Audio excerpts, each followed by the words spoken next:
Today we're going over my picks for either new EX characters coming out in the future or EX Awakening, so you guys can save up, work on those orbs, get them EX orbs from the good old resources you can do in the game right now, and then save up that Visior for this stuff for these characters. If you guys are playing War of the Visions or Brave Exvius and you're not using the Amazon App Store version of the game, there's no reason not to, especially if you're making in-app purchases, because the App Store and Amazon coins are going to save you up to 20%. We're sponsored by Amazon in the App Store today. You can save up to 20%, especially if you use my special promo code down below. I'll have it linked in the description of every video for you guys, and it's not that hard to swap over.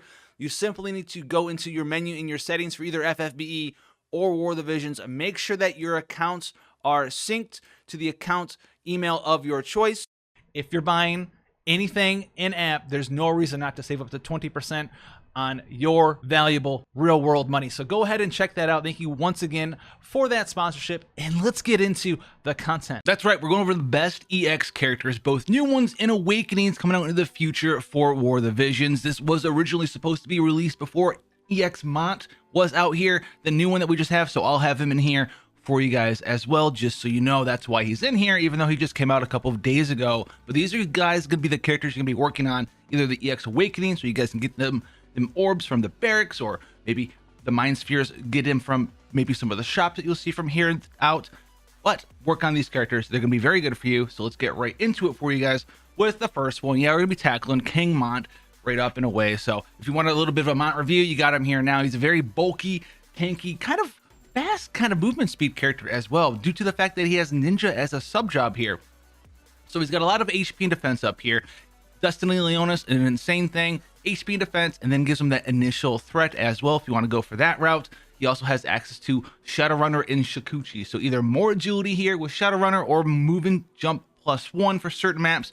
Also very, very, very powerful abilities on his passive support side there.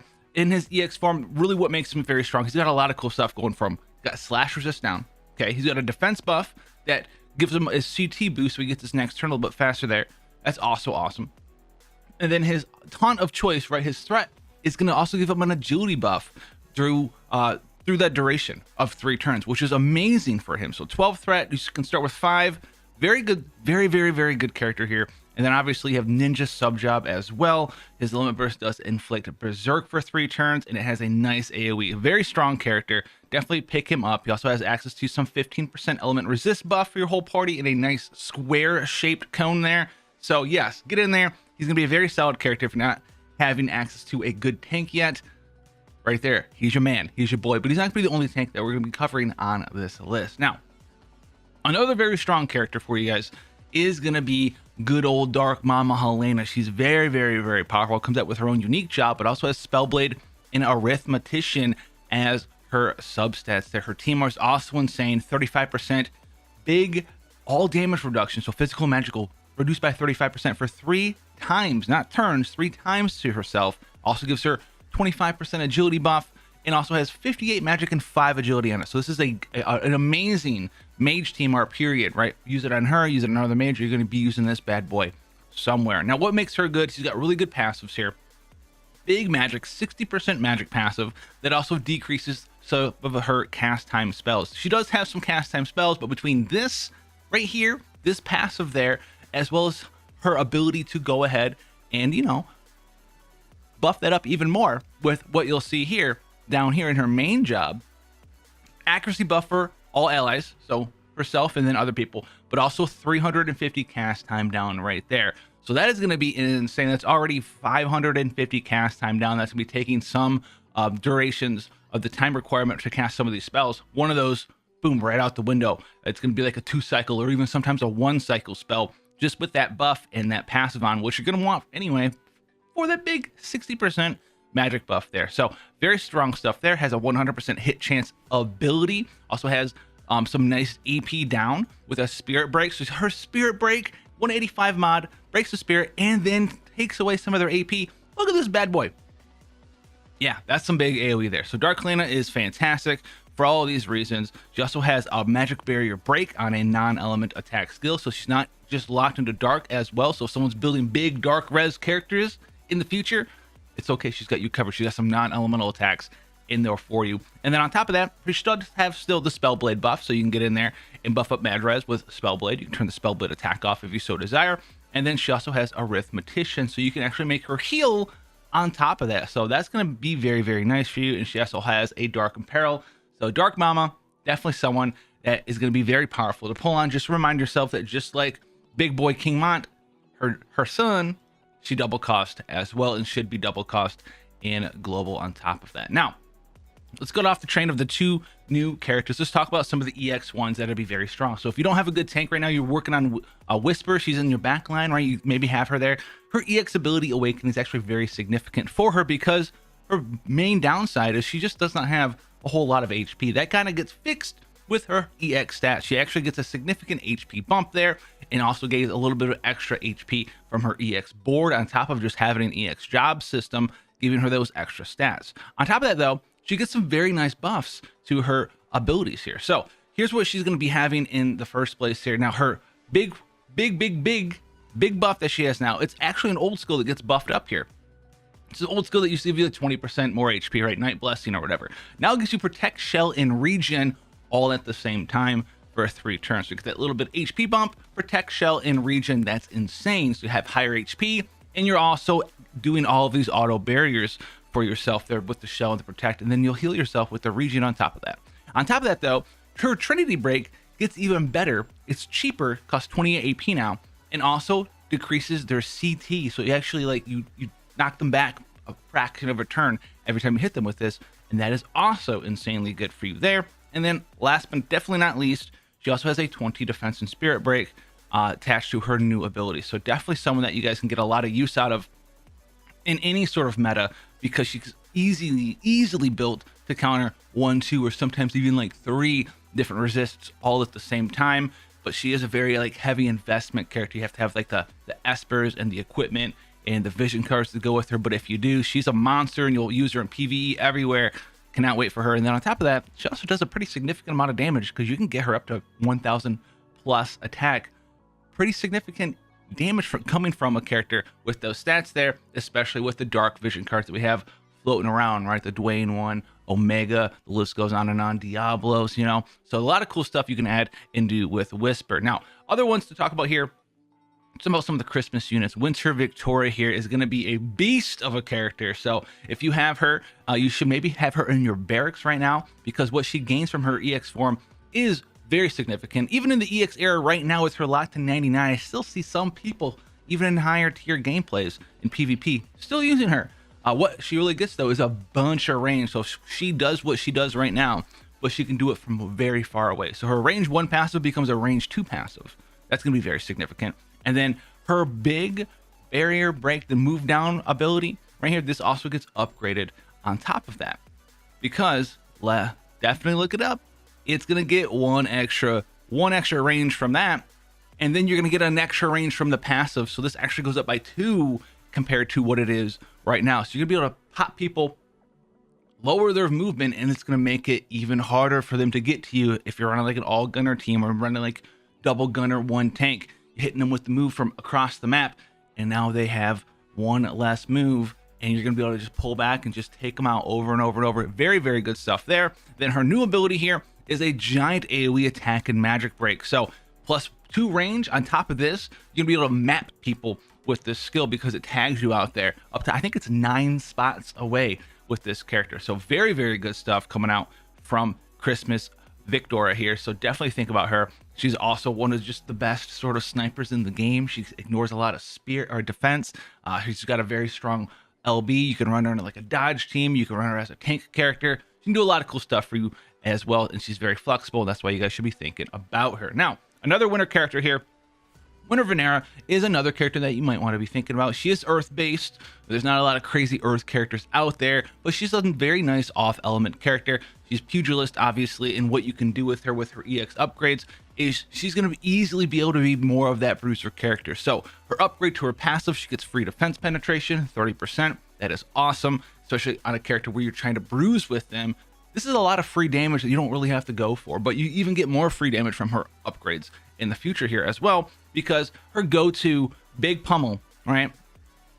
the mod goes up to 205%. Very strong. That big cleave, 26 AP, now it's a 205 mod instead of a 170 mod, and it does still give you that 25 human killer, which is very nice. But last but not least, really going to help you be that bruiser character, she gets an anti-healing move as well. So it's got some pretty okay range. 3, it's not point blank, but it's not super far reaching. 20 defense break and 50 heal down as well. So she's going to really be getting in there and taking people out on top of that. So you have defense penetration, 20 on a buff here, then you have another 30 from your passive, so 50% defense pen, 40 strike up, and a 20 defense break on top of that. So any sort of tank trying to stack defense against you, you ain't gonna care. You're gonna go right in there. She's gonna be very strong, just like she is right now, but even more so because she's gonna be doing the damage that she couldn't really do when she first came out as a 99 non-EX character. Now the last one we're gonna be talking about is Christmas Ma Cherie. This girl is gonna be a fire princess, going right in with her beloved King Mont. They're gonna have a very nice time together, and some people are still using her right now. So what does she gain in the EX era? What is good about her? So obviously she's still good because she has multiple different roles she can fulfill, right? She can do piercing damage, slashing damage, or missile damage. You can do 2 of those things at the same time. That doesn't change. But what she does do here is it's able to be built more of a bulky character. A lot of the fire cards, the fire vision cards and stuff, they're very bulky cards. There's a lot of HP percent up. Phoenix is a good card that gives parties pierce up for your party, which guess what? Christmas Ma Cherie is a pierce character primarily, which is very nice. So the first buff here, her attack buff also gives her defense. It's pretty good. It plays into that role. You really want her to play into that role, and that's going to help you there because you want to build that bulky Christmas Ma Cherie, who's just like Vanira, that bulky bruiser people that can also just hit you across the map 1 or 2 times to tag you and tell you to watch what you're doing there, because she gets an upgrade to her jump, same mod, but it's got super far reach. And in case the AI decides that it doesn't want to jump because the character's going to move, no worries, this one locks on. You usually don't see Dragoons miss jumps anymore since that last patch that we got a long time ago that fixed that problem. But now this will just make it so if they are in range, even if they would move, you'll be able to jump anyway. That's going to be very nice for you there. And then another cool thing here is that bulky bruiser roll. Very decent jump here. It's a leech jump, basically. And it's got HP absorb. It's got defense break 25. It's got 185% mod, and it absorbs 30% of the damage done back to you and heal you. So Christmas Ma Cherie is going to be a very nice bruiser. You're going to see her a lot with King Mont. I don't know when we're going to get her. It'll happen eventually. I'm honestly surprised we haven't gotten the Christmas units already. So if we don't get them soon, just think that they're all going to be out there. Just waiting for that moment to strike, just like Lara Croft in October probably. Anyway, another fire boy is Rain. I know this is in Mont 2.0. So Rain recently just got his EX Awakening in JP, and he's a pretty good boy. He's actually pretty good right now too, especially when we're in that big ice mode. I saw some spicy like 70-something% ice resist Rains out there, fighting those Gilgameshes and Orin teams left and right because he got a ton of ice res. It ain't happening. But what he does get here, he gets AoE resist on his spirit passive. That is very nice. Don't underestimate free AoE resist. A lot of the most common techniques and tactics against cleave teams is stack the AoE resist, and he helps you right there with that as well. But also gets a nice big buff here to some of his other skills. So we have this nice one right here, upgrade to his Faraga. Now Faraga, a lot of people turn it off because it was the whole I'll cast it and I'll miss sort of thing, and no one really liked that. The cast time on the Faraga upgrade goes away. Okay, so that's a big poggers move. And then on top of that, it inflicts slow for 3 turns, which is very, very nice. Now, there's not been a lot of characters that can inflict slow in AI PvP, right? Traditionally, it's we got the new Tidus with Slow Buster, and then we had the Samurai, I think it's Oborozuki, which is slow on top of that. Now you have Faraga coming off of your tank to slow. That's very nice as well. And then he also has a move down on a slashing attack for his new skill here, as well as it being in an AoE. So you have AoE slow and move down. So he's there to cripple your opponents. Very, very strong stuff coming out from him there. And then obviously you still have Undermine for the final cripple for that attack, magic, defense, and spirit break on top of everything. So he's going to be very nice. He's going to get those EX stats. He's going to be looking nice and spicy, and he's going to add like a debilitating role, right, to his role as tank on top of everything else that he does. So Rain EX is pretty powerful. Don't sleep on him. Now, the other one as well is Lastful EX. Lastful EX is going to be very, very good, especially if you're like a high-tier Guild War aficionado out there. You know how powerful Mirage can be. Mirage can be the ability that sets you up to win a fight clean and be another defense that they have to swing through again or not. And this is where a lot of people are like, I don't like this buff. So what did they buff on our boy Lastful? He does get a lot of cool stuff. In his skill tree, he gets attack increase up. So he's going to have skyrocket attack. Lastful is going to be doing the things he does right now, but just more. Just got another layer. He's that quadruple layered cheeseburger, right? Get him in there. He's going to be doing good stuff for you. But what does he do? He gets an extra use of Mirage. A lot of people say that this is not that good. No. This is very good for certain gameplay modes, specifically Guild Wars. Is this going to be like amazing in AI PvP and stuff where he's not going to cast again? No. But if Last was in your defense team and you Mirage and they hit you, and then they finally take the Mirage out and then you kill them, and then you wipe them again, you wipe the next person, and then the third person who attacks you, you don't have Mirage anymore. So it's going to be played out way differently. Now you might have that extra you might have that 3 free defense from a Mirage dodge Lastfall team or something going into the future. That's very, very, very powerful. That's how strong Mirage is. It's a very tempo-oriented ability. It's one of the best reasons why Lastfall is just so strong. Now, speaking of dodging and stuff, his new ability inflicts blind, and it's pretty decent. It's a 3 range with 1 square AoE. Blind. That's pretty good. It's pretty decent there as well. And then on top of that, his go-to skill in the biggest upgrade for him is his Ice Imperil. So this is what it looked like before. It was just straight up, left, right, back. Now it is this. Now it adds no extra range to it, but it adds all the different squares in between. So this way, if someone's diagonal to you and you want to use your Ice Imperil, the AI, you won't have to move and go and do it. This is going to help you with your CT. It's going to help you maybe hit somebody that you couldn't hit before due to height or something, weird stuff, pillars, yada yada. And the mod goes up to 210%. So Lastfall's going to have a ton of attack. He's going to have an extra Mirage. He's doing all the stuff that he does right now, but better and more efficiently and more effectively. So definitely look out for Lastfall when it comes to his time to shine. He just did come out in JP, so don't look too far in the future. Another solid tank here, Warrior of Light. Not a whole lot changed about him, right? He's a solid tank already. Good threat generation. Very good to build against a lot of different things. Dragon Blade's a very strong counter, because it heals you right back up. So what does he gain here in the grand scheme of things? Now his heal is now instant cast and has 2 uses. So this is going to help you survive, possibly, right? Multiple attacks in a Guild War defense team, right? He gets really low, you scrape the battle out, you win, boom, you heal, you're good to go. You can do that 1 extra time now. And if for some reason you run out of AP in the middle of the battle, right? It's going to be an instant cast. So no jamming thrust, no, I was at 1 HP and I didn't get it off and I died. That's not happening anymore because it's an instant cast, which is great. The other thing is his physical barrier shield that he can apply to himself or someone else is an all damage shield, which is very, very, very strong. So it's going to affect magic damage as well. And then he's going to have a skill here, 29 AP. So it's a little bit aggressively costed here, but it's in his base job.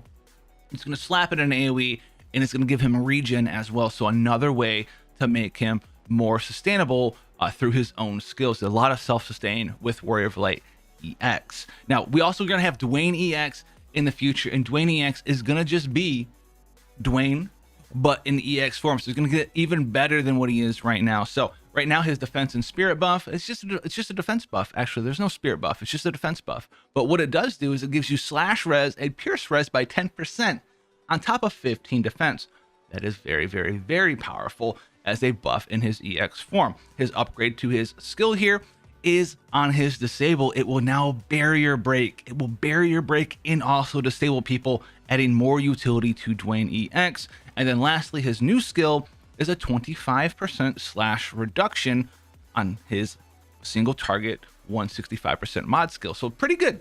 A lot more utility. He already does the good stuff. He's got defense pen. He's got slash attack up. You can dispel revive. Now you can break barriers. He can inflict disable with the barrier break. Tankier by nature. He's just going to be a good guy to have in your back pocket going into the future there. Now, the last character that we're going to talk about before we get to the final 4, who I'm pretty sure you guys already know who they are. We're going to have yet another tank, because I know Mont just came out. Maybe you can't get Mont. What are my other options? That's why I want to talk about the other tanks. In Charlotte here, is very, very interesting. She's a very strong tank as well, and very situational, but also very flexible, right? So very, very weird sort of thing here. So the cool thing about Charlotte is she has Thief sub. So kind of like King Mont having Ninja, Charlotte kind of gets to do the best of both worlds here because she gets Thief, so she gets Thief lore, so she gets 12 agility and 1 movement in the same ability. This makes her faster and also gets around the field faster due to having that extra 1 move, whereas with Mont, you don't really need the luck, right? So you have to juggle, do I want the 1 move or do I want the 12 agility? She gets both. On top of that, you get Spirit in defense, debuff resistance as a passive here by 50%, which also can be increased by another 50% here if you want this here from her own provoke. So she's very, very, very hard. If you build her high defense and high spirit, you're going to be able to counter everything because they're not going to be able to break your defense and spirit. They'll be able to ignore it, but they're not going to be able to break it. And if you have, get up there those 60, 70, 80, 90, 100 defense or spirit builds somehow out there magically one day, yeah, it's going to be pretty powerful because they're not going to be able to break it at you at all. They'll be able to pierce it, but not break it. So that's going to be a very powerful buff there. She also just has the HP and spirit buff up as well. So very cool stuff coming from her there. Very unique with that defense and spirit. Unbreakable, basically. She gets a spirit buff here on magic counter, so that's going to be something that you can think about there. Or you can just get its 1 turn agility buff, but most of you guys will be rocking the upgraded version, the 30% proc on a free 10 spirit, right? Couple that with the can't break my spirit.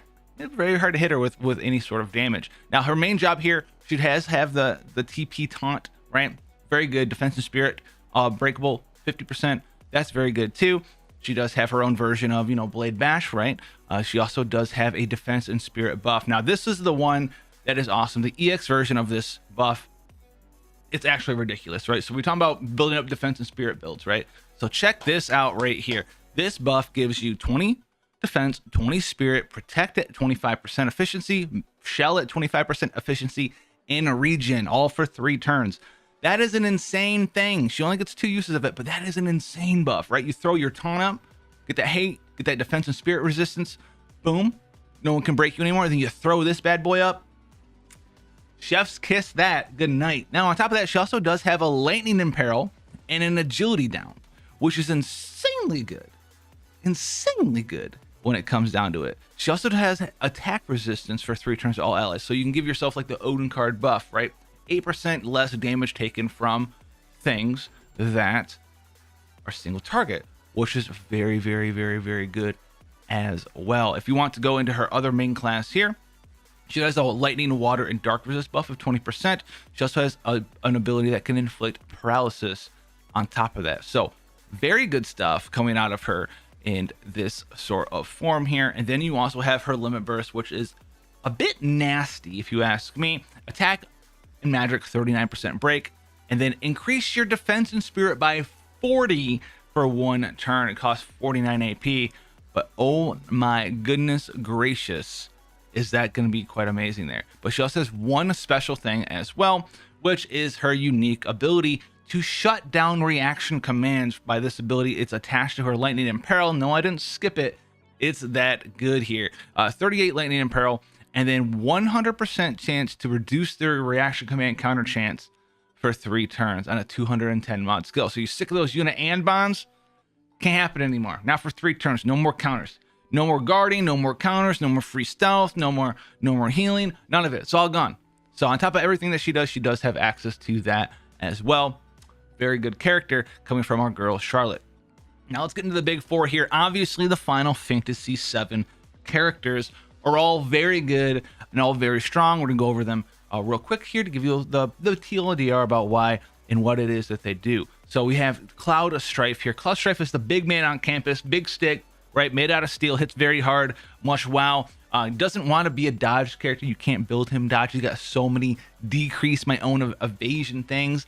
Never gonna be a dodge character. But he's very similar to like Tidus. If Tidus had like a kid with like Orin, that's pretty much what Cloud is, right? He's got crit rate buffs up. He's got the ability to do crit damage. He's got 100% crit chance hits. He's got paralysis.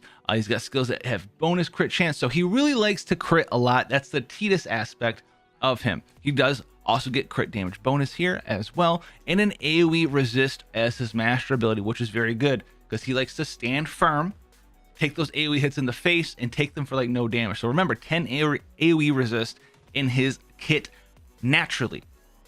Now, the other thing here, we have Soldier First Class up here, 60 defense pen. He's going to hit you hard. I don't care how much defense you have. I know we just talked about the big Charlotte build. Yeah, he's going to pen a 60 of it right away there. 12% HP, and it also reduces 10 evasion for himself. And then he's got a move up buff with a 24% attack buff, which is very nice as well. Or if you want to go for that accuracy, you can attack and accuracy buff up. So a very flexible character here when you want to. Now, I know you may have seen it. He's Ranger, very strange, right? Very strange Ranger. Here's what you do with him with Ranger. You can either, like, you know, put him on Ranger so he does other stuff. You know, maybe you want some longer range attacks. No. But what you do is you get access to reflex and just really irritate your opponents every time your reflex procs, and your bruiser, big damage dealing character took 0 instead of taking a solid chunk. Now, his main job abilities here, he's at 25% slash resist. Now he's got crit buff up, attached to a 25 AoE resist buff. Now remember, he's got 10 passively. That's 35 resist. And if you wear like a 20 AoE resist card, you'll have 55 AoE resist, which is insanely powerful on a character because Cleave Metal, you guys know how good Kotetsu Plus and Rune Stern, all them big AoE slammers. Yeah. He takes less than half with this buff up. Very good. And you don't care about him being dodge because you already don't. Now he's got big crits here, 100% crit chance move. That one's okay. We have AP restore when performing critical hits to allies, which is very nice. Okay, attached to an attack percent buff. Can paralyze. That's a new word I made up just for you guys just now. Paralyze, just like Auron can do with Auron's own special ability. He also has a skill, 170% mod, that's got increased 35% crit rate, and you can see this nice AoE. He's just gonna go ham on you there. And then you also have very Tidus inspired, kind of like Sleep Buster. It's like Stun Buster, basically. So 50% chance to inflict stun for 1 turn when performing a critical hit. So he really wants, using him, he wants to crit. He wants to crit hard. Okay, and then he's got his big old Shockwave, which is a non-slash skill. Very nice. It's a typeless attack, but it is lightning. And it has a chance to blind people. Not super useful because he's not dodging. You can't really make him a dodge character, but I digress. Maybe pair him with someone else who wants to dodge. He does have the Ranger stuff here. He does have the Nightblade stuff here as well. So for the Pierce and Missile resist up, he's got the Absorb AP. He's got the Slash attack and defense pen up buff for himself here as well, which is very strong. If you want to run him Nightblade, that's what I would do. Run him Nightblade and just give him Reflex from Ranger and go to town. Because with this buff down here, this man already has 80% defense pen. He's going to come in actual like a Wrecking Ball from the Honeybee Inn. You know what I'm saying? And take you right on out there. Now, Tifa is also a very powerful character here as well. Ninja, Paladin subjob. So she's going to have the Saintly Wall shield. She's going to be able to be run like a dodge team if you so desire, because, you know, she's a win character. So we have a lot of the luck win to be lover cards out there, which she can take advantage of. And Reinhardt is like a tanky, big damage character that also happens to be dodge. So very cool stuff here. Agility and luck buff up. Strike and acquired AP buff up is another thing that you can do for her. Defense and HP buff up, or the move and jump buff, right? So you have Shikuchi and Shadowrunner, very good stuff. Her own stuff as well, very good. There's a lot of cool stuff. There's not a bad passive on this character at all. You have the ability to, when you take physical damage, just hit him with that Paladin guard, boom. Guard it up, 45% damage reduction, very good. So if someone is hitting you with sharpshoot or something as a dodge character, you're gonna have the opportunity to go in there and take less damage there. Part of her main job abilities is she can actually upgrade her normal attack up to a 131% wind element striking attack, which is very, very, very strong. And if you ever gotten berserked by good old King Mont, man, just wait till King Mont berserks your buffed Tifa and gets punched in the face for like 9,999 damage by an auto attack. Can't wait for that to happen. My goodness. But Tifa does have a lot of cool stuff. She's got Barrier Break, very good, nice 200 up to 250% multiplier there. She's got the thing that upgrades her basic attack, gives her 40% attack buff, 50% defensive penetration as well. Very good stuff. And the thing that makes her very nice in a dodge team here is the skill that has like the most range for her is this skill right here. It's got 165% multiplier, but it also hits in a very nice square AoE and gives them 25 accuracy down. No RNG required, just smack some accuracy down. Them having 25 accuracy down is like you having a free 25 evade up for your whole party, which is very helpful when you're trying to run an evade team. So that's going to be something that she can do there. She also has the ability to give herself either guts, which you can do if you run her own sub job, or you can run her paladin, and she does actually have saintly wall, which is very good, which has 2 uses on top of that. So very good stuff there. You can also even run her as a dodge right character, run her with saintly wall and paladin, and you can still get in there with taunting blade and make it a tanking dodge tank. Isn't that crazy? You can do a lot of cool stuff with Tifa. She's gonna be a very good character. Wind is gonna be pretty awesome when it comes to Tifa coming into the fold and into the meta. Now the last 2 characters here, we have Barrett. The easiest way for me to describe Barrett to you guys here, he's basically Ice Dwayne, right? He's a tanky off pick because he has the ability to start the battle with a little bit of threat for himself right here and chance of being targeted 5. So you can use him like a tanky Dwayne sort of thing. He's going to be a bruiser. He's going to be in there. He's going to do a lot of harm to your enemies. And he also is very, very hard to crit, especially if you give him his own TMR. He also gives himself a ton of defense, very much so. Even with no gear, he can hit 40 defense pretty easy. That's because he has 8 in his board, which is very nice. And then he has 12 right here attached to 15 crit evade. So it's going to be very hard to crit this guy. It's going to be very hard to do damage to him unless you have a bunch of defense pen like you are using Cloud, or you have a bunch of defense breaks. But he's also going to be doing a lot of cool stuff for himself as well. You hit like 1k, 1.1k attack relatively easily, and you have like 60, 70, not percent, but 60, 70 defense at the same time. Very good stuff there. He's got a counter that's a ranged counter that is agility down, which is very strong. Okay. And then he also has, like I said, this 20 defense buff that also comes with a 40% attack buff. Very good. Now he also is kind of Dwayne, where he has some sort of offensive utility. So he's got heal power down, boom. He's got defense break, boom. That also is attached to a slow, which we talked about earlier. Slows are very good. Slows are very strong. He also has the ability to dispel guts. So heal power down, defense break, slow, and dispelling guts, all in his base kit. Very nice stuff there. He also has access to Gunner if you want a little bit more out of him there. You can get immobilized, you can get blind, you can get disable, you can get a missile attack buff up for himself with a range +1 buff. You can run him pugilist for that striking damage if you really want him to. He's getting a self heal here as well. But really cool character. A little bit underrated when it comes to the new characters, because he doesn't, he's not running around and one shot and everyone hitting 1600 attack like MREX Seymour is in global as the living meme. Now the last one here I want to talk about is Aerith. Now Aerith is going to be she's a Yaka 2.0. She's actually a Yaka 2.0. Everyone said that Yuna was a Yaka 2.0. No. Aerith is Yuna plus a Yaka at the same time. That's how good she is. So she's a very phenomenal character here. TMR also very nice. Gives 25 single target resist buff for 3 turns, all allies. Awesome. Let's go check out some of her kit here. So we have the ability to get in increased healing power. Does that sound familiar? Yeah, Yuna has that. Attached to a spirit buff. Does that sound familiar? Yeah, very strong. Water attack buff up if you want to do extra damage at the cost of 5% lightning resist down. She has spirit penetration and accuracy up if you want that as well. She has a counter that heals the whole party. Does this sound familiar, Yuna?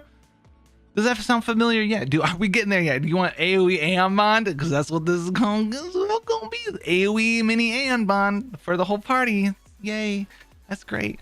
She also has AoE resist buff for herself and decreased chance of being targeted in her main kit. So she can actually hide and give AoE resist to herself. So if she does get tagged by an AoE, it's going to do less damage. Very strong.